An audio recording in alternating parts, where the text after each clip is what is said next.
Good evening everyone. आज हम सीखेंगे कंपाउंड कॉन्सोनेंट्स।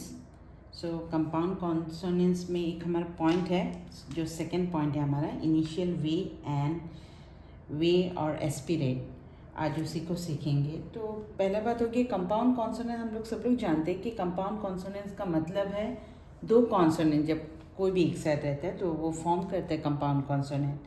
तो 120 जो हमारा पॉइंट है इनिशियल वे एंड वे और स्पेस में दो पॉइंट है, तो हम लोग एक एक करके करेंगे। तो पहला पॉइंट है हमारा इनिशियल वे, तो उसके साथ हम लोग करते हैं। तो इसका जो रूल है वो रूल को पहले लिख लेते हैं। सो रूल हमारा है the initial sound of way to the consonant L is represented by a small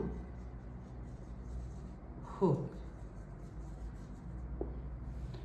तो पहला हम लोग कर रहे हैं इनिशियल वे, उसके बाद करेंगे वे और एस्पिरेट के साथ। तो पहला पॉइंट दिया हुआ है हमारा, the initial sound of way to the consonant L is represented by a small hook. अब इसमें बोला ये क्या है कि वे का जो हमारी ये कॉन्सोनेंट है, अगर इसका साउंड इनिशियली आता है एल के साथ, तो इसको हम लोग फुल स्ट्रोक में नहीं लिख सकते। इसको कैसे लिखेंगे? एक स्मॉल हुक से लिखेंगे।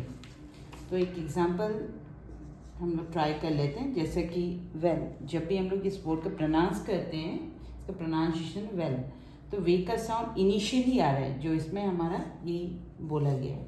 तो इस वे को हम लोग फुल के साथ नहीं लिखेंगे, स्ट्रोक के साथ, इसको हम लोग स्मॉल हुक के साथ लगाएंगे, एल के साथ। सो एल हमारा एक कर्व स्ट्रोक है। सो कर्व के साथ हम लोग हमेशा हुक को अंदर की तरफ लिखते हैं, इनसाइड। तो इसका स्ट्रोक कुछ इस तरह से हो गया। तो ये हो गया हमारा इनिशियल वे के साथ। अब जो इनिशियल वे और एस्पिरेट के साथ, उसके साथ करेंगे हम। तो नेक्स्ट जो दिया गया है हमारा पॉइंट, उसको हम लोग लिख लेंगे उसके बाद। सो पॉइंट अब इसके लिए करेंगे, एस वे और एस्पिरेट के लिए। A large initial hook to L.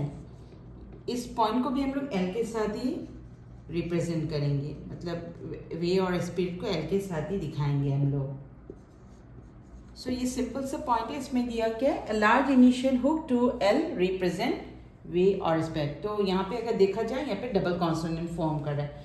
तो पहला पॉइंट में कि हम लोग कुछ इस तरह से बनाए थे वेल का स्ट्रोक, तो यहाँ पे हुक का जो हमारा साइज था वो छोटा था, स्मॉल था।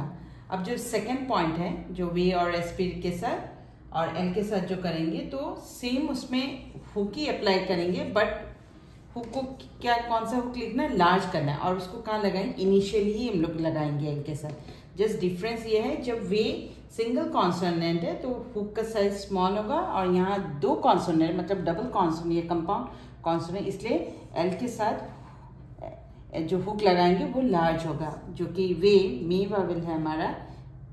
तो इसको हम लोग, बस ये हो गया हमारा पॉइंट।